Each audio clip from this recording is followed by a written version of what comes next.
तो जैसा कि हमने लास्ट एपिसोड में देखा था, एक आंख का वो डीमन जो होता है वो बोलता है कि काफी लंबा टाइम हो गया एम्परर जियांग यू जब से हम नहीं मिले। जो सुनकर जियांग यू जो होती है वो उससे बोलती है कि मुझे याद है 1000 साल पहले तुमने मुझसे कहा था कि मुझे आज के बाद तुम्हारे लिए काम करना नहीं पड़ेगा, लेकिन अगर तुम यहाँ पर दोबारा से मुझे इस चीज़ के लिए एग्री कराने वाले हो तो मैं तुम्हारे साथ में फाइट करने के लिए तैयार हूँ, इवन कि मुझे मरना भी पड़ जाए। जो सुनकर वो एक आंख वाला क्रिएचर जो होता है वो उससे बोलता है कि जियाओ यू तुम्हें यहाँ पर मेरा शुक्रिया अदा करना चाहिए, क्योंकि मेरे कारण ही तुम यहाँ पर आज खड़ी हुई हो। तुम्हें क्या लगता है कि अगर मैंने तुम्हारी मदद नहीं की होती तो तुम टावर कल्टीवेशन रियलम के हाफ स्टेप पर पहुंच पाती? और अब तुम यहाँ पर मुझे मारने की बातें कर रही हो, तो क्या सच में तुम्हारे पास में ऐसी एबिलिटी है कि तुम मुझे यहाँ पर मार सको? जो सुनकर जियांग यू जो होती है वो उससे बोलती है कि तुम उस तरह की क्रिएचर हो जो कि यहाँ पर दूसरे लोगों को और उनके वर्ल्डों को खाते हो, तो तुम्हें क्या लगता है कि तुम मेरे मास्टर कभी बन भी सकते हो? और रही बात इसकी कि मैं तुम्हें मार सकती हूँ या नहीं मार सकती हूँ, तो इस क्वेश्चन का जवाब भी तुम्हें मिल जाएगा जैसे ही मैं अपनी स्वॉर्ड को बाहर निकाल लूंगी। तुम एक बार ट्राई कर कर क्यों नहीं देखते हो?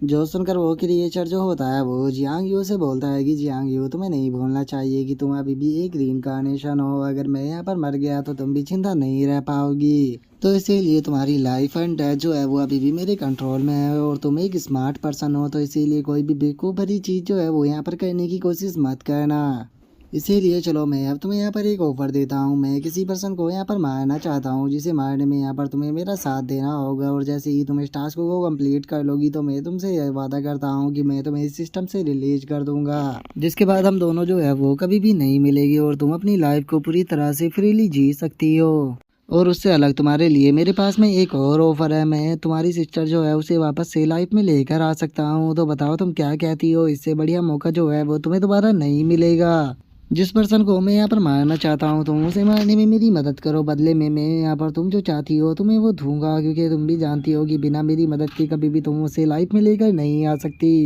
जो सुनते के साथ ही जियांग यू जो होती है वो उसे बोलती है कि ठीक है, मैं लास्ट टाइम तुम्हारे लिए काम करने के लिए तैयार हूँ, लेकिन मुझे एक चीज़ जाननी है कि ये पूरा वर्ल्ड जो है उसे यहाँ पर तुम कंट्रोल करते हो, लेकिन उसके बाद भी आखिर ऐसा पर्सन कौन है जिसे कि लॉर्ड ऑफ रीइंकार्नेशन भी नहीं मार पा रहे? जो सुनते के साथ ही अब जो वो क्रिएचर होता है वो जियांग यू को बताता है कि वो बस एक फॉक्स है जिसने कि 5000 साल पहले मुझे चैलेंज किया था और मैंने उसे उस टाइम पर मार भी दिया था, लेकिन वो उस टाइम पर कम्प्लीटली ख़त्म नहीं हुआ था और वो कहीं पर जाकर छुप गया था। मैं नहीं जानता हूँ कि अभी वो किस रियलम पर है, लेकिन उसके सोल के फ्लक्चुएशन को देखकर मैं बता सकता हूँ कि उसने जल्दी ही यहाँ पर कायू रियलम के ऊपर ब्रेक थ्रू कर लिया है। जो सुनते के साथ ही जियांग यू जो होती है वो उसे बोलती है कि ठीक है, सारा डाटा जो है वो मेरे सिस्टम के ऊपर सेंड कर दो और इस मैटर को तो मेरे ऊपर छोड़ दो। और अब हमें इस लड़की के बारे में बताया जाता है कि इसका नाम स्वॉर्ड एम्परर जियांग यू है, जो कि यहाँ पर जितने भी इमोर्टल रीइंकार्नेशन है उनकी टॉप लिस्ट में आती है। जिसके बाद अब जो वो क्रिएचर होता है वो जियांग यू से बोलता है कि इससे अलग तुम्हें एक काम और करना होगा कि अगर तुम्हें जो बाइकिंग है वो मिलती है तो उसे तुम डायरेक्टली मेरे पास में भेज देना, वो भी बिल्कुल जिंदा।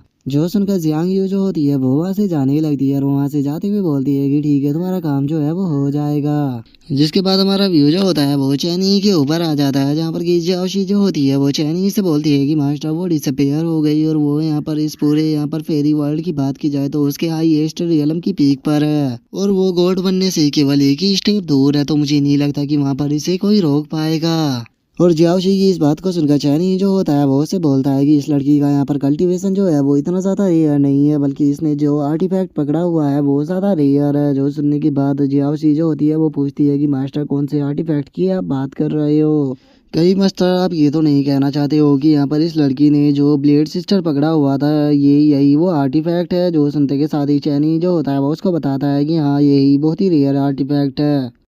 जो सुनकर जियाओशी जो होती है वो चैनी से बोलती है कि यहाँ पर वो एक आंख वाला जो मास्टर था उसने उसे स्वॉर्ड एम्परर कहा था, तो प्रोबेबली वो आर्टिफैक्ट जो है वो मास्टर कोई स्वॉर्ड ही होगी। जो सुनते के साथ ही चैनी जो होता है वो उसको बताता है कि नहीं, बस ये कोई स्वॉर्ड टाइप का आर्टिफैक्ट नहीं है। इस लड़की के पास में जो आर्टिफैक्ट है उसे ब्लोंड हायर्ड आर्टिफैक्ट कहा जाता है, जो कि अपनी स्पिरिट के साथ में ही पैदा होता है और ये अपनी ह्यूमन फॉर्म को भी काफ़ी लंबे टाइम तक मेंटेन कर कर रख सकता है। और ये आर्टिफैक्ट जो है वो उस लड़की के पास में पिछले काफ़ी लंबे टाइम से है और इसके साथ में कल्टीवेशन करने के कारण ही ये डावर रियलम के हाफ स्टेप पर पहुंच चुकी है। और सच बताओ तो मैंने भी पिछले काफ़ी लंबे टाइम के बाद इस आर्टिफैक्ट को देखा है। और इतना बोलकर अब चैनी जो होता है वो जियाओशी से बोलता है कि चलो सिचुएशन जो है वो कंफर्म हो चुकी है, तो अब चलो यहाँ से चलते हैं। जो सुनकर जियाओशी जो होती है वो चैनी से बोलती है कि मास्टर आप इस एक आंख वाले मास्टर को यहाँ पर नहीं मारोगे? जो सुनकर चैनी जो होता है वो बोलता है कि ये डायरेक्टली किसी भी मैटर के अंदर जाकर इन्वॉल्व नहीं हो रहा है, ये यहीं पर ही रुका हुआ है, तो वोलिंग जो है वो खुद ही से निपट लेगी। जो सुनकर जियाओसी जो होती है वो भी बोलती है कि ठीक है, तो फिर इसे वोलिंग के ऊपर छोड़ देते हैं। जिसके बाद हमारा व्यू जो होता है वो बाइकिंग के ऊपर आ जाता है, जहाँ पर कि उसकी सिस्टम जो होती है वो उससे बोलती है कि तुम्हारी बटरफ्लाई को छोड़ो, आधे घंटे से भी ज़्यादा का टाइम हो गया है, कहीं ऐसा तो नहीं कि सभी लोग सो चुके हैं और उन्होंने तुम्हारी बटरफ्लाई को नहीं देखा। जो सुनकर बाइकिंग जो होती है वो भी फनी सा फेस बनाते हुए बोलती है कि मैंने आज से पहले कभी भी इस बटरफ्लाई की टेक्निक को परफॉर्म नहीं किया था, बस मैंने अपनी मदर को ही इसे परफॉर्म करते हुए देखा था, तो मैंने भी उस तरह से ही परफॉर्म कर दिया और मैंने इसके अंदर कोई भी स्पेशल पावर भी नहीं डाली थी। तो कहीं ऐसा तो नहीं है ना कि मेरी बटरफ्लाई के अंदर स्पिरिचुअल पावर ना होने के कारण वो किसी को भी दिखाई नहीं दी और मेरी टेक्निक जो है वो ऐसे ही बेकार चली गई। और उसके तरह बोलते के साथ ही एकदम से वहाँ पर व्हाइट कलर का स्मोक जो होता है वो आने लगता है, जो देखने के बाद बाइकिंग भी शॉक हो जाती है और जो उसकी सिस्टम होती है वो उससे बोलती है कि बाइकिंग लगता है कि कोई यहाँ पर आ रहा है। और उसके इतना बोलते के साथ ही अब हम देखते हैं कि अंकल वो हाई जो होते हैं वो वहाँ पर आ जाते हैं और वो वहाँ पर आते के साथ ही किसी पोयम को पढ़ने लगते हैं। जो सुनकर बाइकिंग जो होती है वो भी आगे की पोयम की लाइन जो होती है वो पढ़ने लगती है, जो देखने के बाद जो उसकी सिस्टम होती है उसे कुछ भी समझ में नहीं आता और वो से बोलती है कि क्या हुआ, तुमने एकदम से इस तरह की पोयम जो है वो उसे पढ़ना शुरू क्यों कर दिया।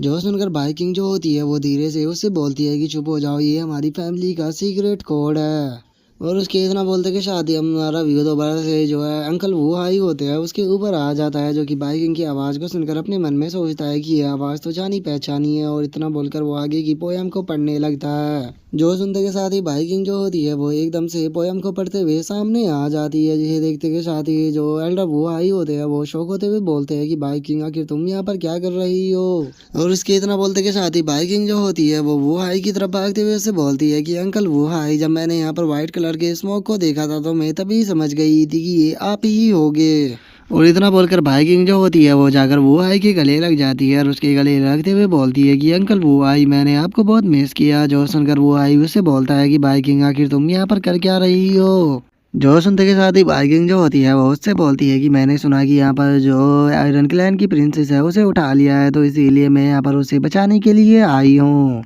जो सुनते के साथ ही जी एकदम से जो वो आई होता है वो अपनी टेक्निक को परफॉर्म करते हुए बोलता है कि ये जगह जो है वो वैन याओ सिटी के काफ़ी ज़्यादा करीब है, तो इसीलिए पहले हम किसी से पैलेस पे चलते हैं, उसके बाद हम लोग जो है वो बात करेंगे। और इतना बोलकर वो हाई जो होता है वो बाइकिंग को लेकर वहाँ से डिसअपेयर हो जाता है। जिसके बाद हमारा व्यू जो होता है वो किसी दूसरी जगह पर आ जाता है, जहाँ पर कि अंकल वो हाई जो होते हैं वो बाइकिंग से बोलते हैं कि क्या तुम आयरन क्लैन की प्रिंसेस को वैन याओ सिटी के अंदर से बचाने के लिए आई हो।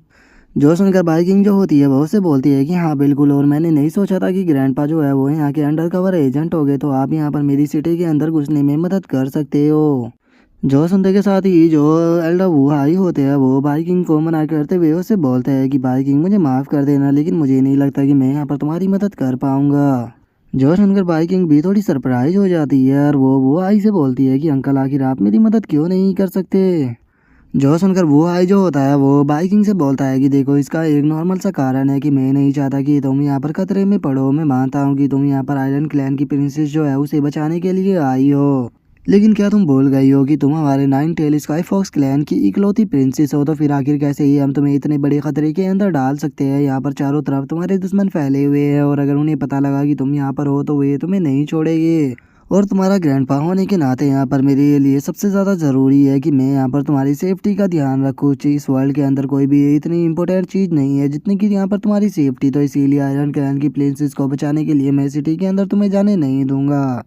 इसीलिए मैंने फैसला किया है कि आज रात तुम यहीं पर ही आराम करोगी और सुबह मैं क्लैन के अंदर किसी से कांटेक्ट कर तुम्हें वापस से किंग क्यूए किंगडम के अंदर भेज दूंगा, जहाँ पर रहकर तुम प्रैक्टिस करोगी। और जैसे ही ये वॉर ख़त्म होगी तो मुझे लगता है कि माउंटेन एंड शी वर्ल्ड के अंदर वाइट एम्परर की जो जर्नी है वो भी यहीं पर ही ख़त्म हो जाएगी, तो इसीलिए तुम अपनी लाइफ को एक आसान लाइफ की तरह जी पाओगी। और रही बात यहाँ पर आयरन क्लैन की प्रिंसेस की, तो आयरन क्लैन की प्रिंसेस का मैटर जो है वो तो हम बड़ों पर छोड़ दो और तुम आराम से यहाँ पर क्लैन के अंदर जाओ। जो सुनते के साथ ही बाइकिंग जो होती है वो उसे रोकते हुए बोलती है कि अंकल फैंग, एक मिनट रुको। और इतना बोलते के साथ ही बाइकिंग जो होती है वो वहाँ पर अपनी इनर एल्केमी को बाहर निकाल लेती है, जिसे देखते के साथ ही वो हाई जो होता है वो शौक होते हुए बोलता है कि क्या ये तो इनर एल्केमी है, वो भी वाइट। जो सुनते के साथ ही बाइकिंग जो होती है वो उसको बताती है कि ये मेरी इनर एल्केमी है जिसे कि मैंने कंडेंस किया है और ये गोल्डन इनर एल्केमी से भी कई गुना ज़्यादा पावरफुल है और मेरे मास्टर ने मुझे बताया था कि मैं एक सुपर जीनियस हूँ। मैं जानती हूँ कि ग्रैंडपा पहले आपकी नज़रों में मैं बस एक छोटी सी लड़की हुआ करती थी और आपको मेरी काफ़ी भी ज़्यादा चिंता भी हुआ करती थी क्योंकि मैं कल्टिवेट नहीं कर सकती थी और बस मैं फैमिली की प्रोटेक्शन पर ही जिंदा थी। लेकिन ग्रैंडपा अब सब कुछ बदल चुका है, मैं कल्टीवेट कर सकती हूँ और यहाँ पर मैं स्पिरिचुअल सी रियलम पर भी प्रमोट हो चुकी हूँ और मुझे जल्दी ही यकीन है कि मैं यहाँ पर सोल रियलम पर भी ब्रेक थ्रू कर जाऊंगी। जो सुनते के साथ ही जो अंकल वो आई होते हैं वो भी काफ़ी ज़्यादा शौक हो जाते हैं और वो शौक होते हुए अपने मन में सोचते हैं कि इससे अभी पैलेस को छोड़े हुए 1 महीना भी नहीं हुआ और इसने अपनी इनर एल्केमी को भी कंडेंस कर लिया, इसकी कल्टीवेशन की स्पीड बहुत ज़्यादा है। और इतना सोचते के साथ ही जो वो हाई होता है वो बाइकिंग से बोलता है कि इस चीज़ से कोई फ़र्क नहीं पड़ता कि तुम्हारी कल्टीवेशन की स्पीड जो है वो कितनी ज़्यादा है, लेकिन अभी भी तुम एक बच्ची हो इसीलिए मैं तुम्हें सिटी के अंदर जाने नहीं दे सकता। जो सुनते के साथ ही बाइकिंग जो होती है वो आई से बोलती है कि ग्रैंडपा भी मैंने अपनी बात को कंप्लीट नहीं किया, क्या आप भूल गए हो कि आखिर मैंने अपने पैलेस को क्यों छोड़ा था। जब मैंने मास्टर के साथ में अपनी जर्नी को स्टार्ट किया तो मास्टर जो थे उन्होंने यहाँ पर मुझे हील करने के बाद मेरे सामने दो रास्ते रखे, एक तो मैं नॉर्मल फॉक्स की तरह कल्टीवेट कर सकती थी और दूसरा ये था कि मुझे अपने दिमाग का यूज करना होगा, खतरों से यहाँ पर सीखना होगा ताकि मैं और पावरफुल बन सकूँ। इसीलिए जब मैं मून शैडो फॉरेस्ट के अंदर से गुजर रही थी तो वहाँ पर मैंने पैंग पैंग की मदद की वेयर वुल्फों से फाइट करने में और मैंने उन सभी को भी वहाँ से मार कर भगा दिया। जिसके बाद जब मुझे आयरन क्लैन की प्रिंसेस के बारे में पता लगा तो सबसे पहले मैं जैन नैन सिटी के अंदर पहुंची जहाँ पर कि मैंने अपनी बॉडी को ट्रांसफॉर्म कर लिया था और वहाँ पर मुझे जाने के बाद हॉनेबल गेस्ट की तरह ट्रीट किया गया और मुझे सारी इन्फॉर्मेशन भी मिली। और जब मैं यहाँ पर आ रही थी तो उस टाइम पर फॉरेस्ट के अंदर से होते हुए मैंने बहुत सारी लाशों को देखा जहाँ पर कि बहुत सारे मॉन्स्टर जो थे वो मरे हुए थे, जिससे कि मैं समझ पाई कि आखिर वॉर क्या होती है। ग्रैंडपा मैं जानती हूँ कि आपकी नज़रों में मैं अभी भी वही लिटिल बाइकिंग हूँ, लेकिन अब मैं वो लिटिल बाइकिंग नहीं रही, मुझे अब फैमिली की प्रोटेक्शन की ज़रूरत नहीं है। ग्रैंडपा मैंने अपनी मास्टर्स से वादा किया है कि मैं अपने पूरे क्यांग किंगडम को ही नहीं बल्कि जो माउंटेन एंड शी पूरा वर्ल्ड है इसे विदाउट वॉर के एक बहुत ही अच्छी रहने की जगह बनाऊंगी। और केवल इतना ही नहीं, जो अंकल डोंग फैंग थे आयरन क्लैन से उन्होंने भी मुझसे वादा किया है कि अगर मैं यहाँ पर प्रिंसेस को बचा कर ले जाती हूँ तो वे हमारी मदद ज़रूर करेंगे। पास्ट में जब मैं कल्टीवेट नहीं कर पाती थी तो उस टाइम पर बहुत सी ऐसी चीज़ें थी जो कि मैं करना चाहती थी, लेकिन उस टाइम पर मैं पूरी तरह से हेल्पलेस थी। यहाँ पर लोगों को मेरी ज़रूरत थी लेकिन मैं लोगों को प्रोटेक्ट नहीं कर सकती थी, मैंने अपनी आंखों के सामने लोगों को सफ़र करते हुए देखा। लेकिन अब मेरे पास में मौका है लोगों को प्रोटेक्ट करने का, खुद को पावरफुल बनाने का। ग्रैंडपा मैं यहाँ पर पावरफुल बनना चाहती हूँ, इवन कि मैं अपने फादर से भी पावरफुल बनना चाहती हूँ और ये कोई मजाक नहीं है, मैं पूरी तरह से सीरियस हूँ। और अब इतनी लंबी स्पीच को देने के बाद हमें पता लगता है कि जो बाइकिंग है वो यहाँ पर सिस्टम की मदद से नोट्स को पढ़ रही है और उन नोट्स को पढ़ने के बाद अब वो अपने सिस्टम से बोलती है कि ग्रैंडपा के यहाँ पर एक्सप्रेशन जो है वो ठीक नहीं लग रहे, क्या वो मेरी बात को मान जाएंगे। जो सुनने के बाद जो उसका सिस्टम होती है वो उससे बोलती है कि तुम टेंशन मत लो, यहाँ पर मैंने बहुत ही अच्छी स्पीच जो थी वो तुम्हारे लिए बनाई थी और ज़रा देखो उनके एक्सप्रेशन जो है वो चेंज हो रहे हैं, तो इसीलिए मुझे लगता है कि वे तुम्हारी बात को मान जाएंगे। जो सुनकर बाइकिंग जो होती है वो सिस्टम से बोलती है कि जाओ जाओ तुम्हारा बहुत बहुत शुक्रिया यहाँ पर तुम्हारी इस मदद के लिए, नहीं तो मुझे नहीं लगता कि मैं इतनी लंबी स्पीच को याद भी कर पाती। और उसके इतना बोलते के साथ ही अब जो एल्डर वो आई होते हैं वो मुस्कुराते हुए बाइकिंग से बोलते हैं कि सच में मैं काफ़ी ज़्यादा खुश हूँ क्योंकि बाइकिंग अब तुम बड़ी हो चुकी हो, तुमने यहाँ पर म्यूटेड इनर एल्केमी जो है उसे कंडेंस किया है, तो इस चीज़ से ये चीज़ तो क्लियर हो जाती है कि फ्यूचर में तुम अपने फादर को भी सरपास कर दोगी, इवन की पूरे किंगडम तुम्हारे ऊपर ही डिपेंड होगा।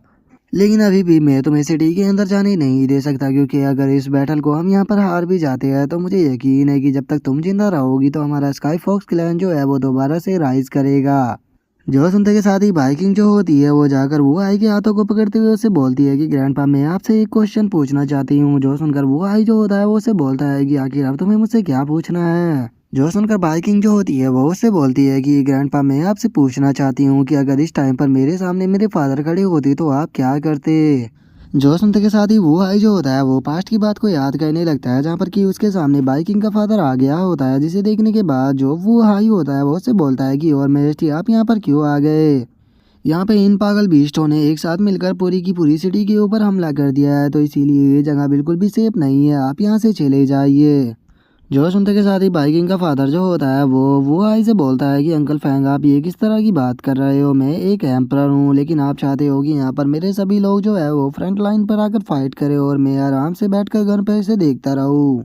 नहीं, ये चीज़ तो यहाँ पर बिल्कुल भी सेंस नहीं बना रही, तो इसीलिए आप पीछे हटिए और मुझे बताइए कि यहाँ पर सबसे ज़्यादा एनिमी जो है वो किस तरफ है। मैं अभी इस मैटर को यहाँ पर सॉल्व करता हूँ। और अब इस मोमेंट को याद करने के बाद जो वो हाई होता है वो उदास होते हुए बोलता है कि हमेशा ही एम्परर जो थे वो गेट को गार्ड करने के लिए आ जाया करते थे, इवन की किंगडम को बचाने के लिए ही और मेजेस्टी मारे गए। और मैं जानता हूँ कि तुम्हारी रगों में भी उसी का ही खून है, तो इसीलिए तुम मेरी बात को नहीं मानोगी, तो इसीलिए ग्रैंडपा तैयार है तुम्हारी यहाँ पर मदद करने के लिए। जो सुनते ही बाइकिंग भी खुश होते हुए बोलती है कि ग्रैंडपा शुक्रिया मेरी मदद करने के लिए। और इतना बोलते के साथ ही अब वे दोनों जो होते हैं वो वहाँ से जाने लगती है। और अब जो अंकल वो हाई होते हैं वो बाइकिंग को बताते हैं कि यहाँ पर इंफॉर्मेशन के अकॉर्डिंग आयरन क्लैन की प्रिंसेस जो है उसे स्काई प्रिजन के अंदर रखा गया है। और ये प्रिजन जो है ये स्काई फॉक्स क्लैन के टाइम से ही है और इसके अंदर उन पर्सनों को कैद किया जाता था जो कि स्काई फॉक्स गॉड को ऑफेंड कर दिया करते थे। और अगर यहाँ पर दोनों एम्परर जो है वह नियाओ सिटी की अगर उनकी बात की जाए तो वो भी तुम्हारे मदर के ही लेवल पर है और स्काई प्रिजन की जो की है वो भी उन्हीं में से किसी एक के पास में है।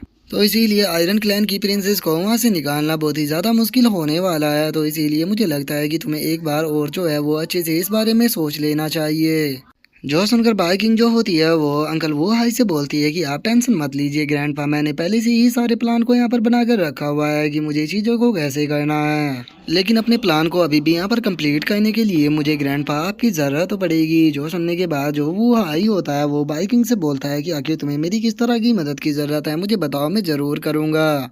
और बाइकिंग के इतना बोलते कि शादी हमारा व्यू जो होता है वो अगले दिन पर आ जाता है, जहाँ पर कि हम देखते हैं कि काफी सारे मोस्टर जो होते हैं वो घायल पड़े होते हैं और वे घायल होने के कारण जोर जोर से चिल्ला रहे होते हैं। जिनमें से कुछ मोस्टर बोल रहे होते हैं कि प्लीज मेरी मदद करो, मुझे काफी ज्यादा पेन हो रहा है, और कुछ मोस्टर बोल रहे होते हैं कि मुझे ये पेन नहीं सहा जा रहा, प्लीज मुझे कोई यहाँ पर मार ही दो। जिसके बाद अब हम देखते हैं कि वहाँ पर रेड एम्परर शू जो होती है वो आ जाती है, जिसे देखने के बाद एक मोस्टर जो होता है वो से बोलता है कि ओवर हाइनेस कल टोटल 20 लोगों को रेस्क्यू किया गया था जिनकी इनर एल्केमी डिस्ट्रॉय हो गई है। इवन कि इनके मेरिडियन जो है वो भी पूरी तरह से डैमेज हो चुके हैं, इसीलिए मुझे नहीं लगता कि ये फाइट कर पाएंगे। जो सुनने के बाद जो शू होती है वो उनसे बोलती है तुम लोग जो हो वो याओ वैंग पवेलियन के अंदर से जितनी चाहे उतनी मेडिसिन का यूज कर सकते हो और जितने लोगों को बचा सकते हो उतने वो लोगों को बचाने की कोशिश करो। और जिन लोगों को तुम यहाँ पर बचा नहीं सकते उनके लिए कोशिश करना कि उन्हें कम से कम पेन हो अपनी बॉडी को छोड़ते हुए।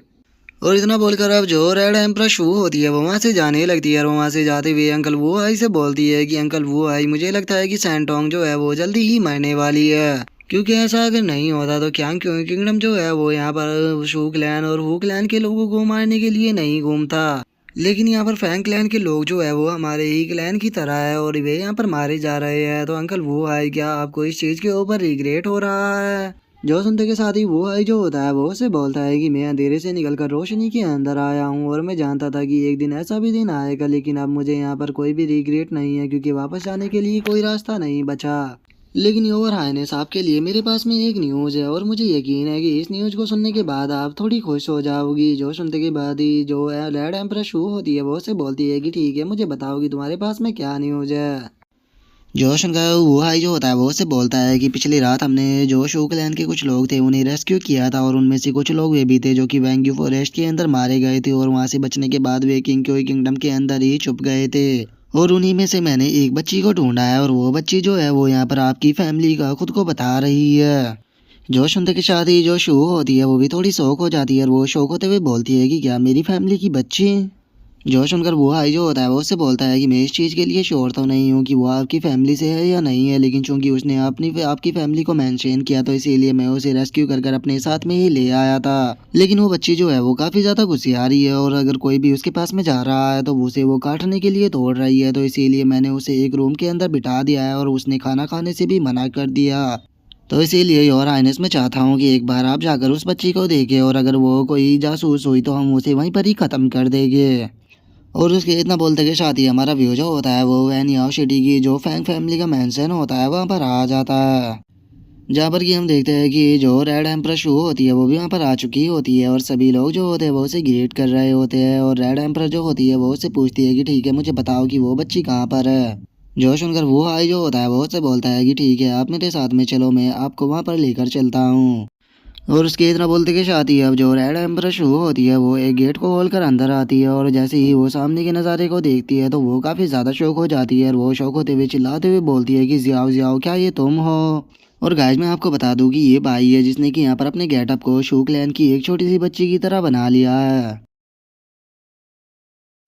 और अब यहीं पर ही हमारा आज का एपिसोड जो होता है वो भी कंप्लीट हो जाता है। तो नेक्स्ट एपिसोड में देखेंगे कि आगे क्या होता है। अगर आप लोगों को वीडियो अच्छी लगी हो तो लाइक करना, चैनल को सब्सक्राइब करना। मैं मिलता हूँ नेक्स्ट एपिसोड में, तब तक के लिए बाय बाय गाइस।